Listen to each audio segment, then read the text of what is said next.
আসসালামু আলাইকুম। এক ভাইটি কমেন্ট করেছেন, আপনি তো ইতালিয়ান ছেলে বিয়ে করেছেন ইতালিতে আসার জন্য, ইতালিতে এসে এখন জামাইরে পাত্তা দেন না। আচ্ছা, যাই হোক ভাই, সবার আগে বলবো যে আল্লাহ আপনারে হেদায়েত দান করুক। আর আমার জামাই ইতালিতে এসেছে 2008 সালে, আর আমার সাথে আমার জামাইয়ের পরিচয় 2004 সালে, ঠিক আছে?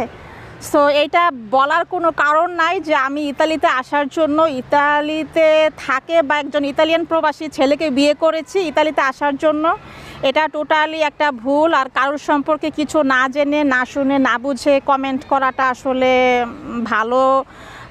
ভালো ফ্যামিলির ছেলে মেয়ের মধ্যে পড়ে না। কারোর সম্পর্কে আপনি কোনো কিছু জানতে চাইতেই পারেন বা বলতে পারেন, তবে সেটা মানুষের কিউরিওসিটি থাকে কারোর সম্পর্কে জানার জন্য, বাট সেটা অবশ্যই জেনে শুনে বুঝে কমেন্ট করতে হবে।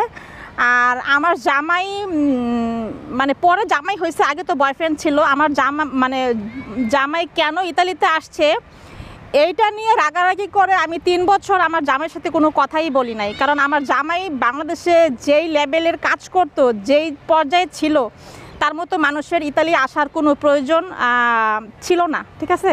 জানি না সে কেন আসছে, সেই ভালো জানে। এই হচ্ছে কাহিনী। তো জামাইরে পাত্তা না দেওয়ার কিছু নাই। জামাই তো জামাই, সম্মানিত সম্মানের মানুষ। তো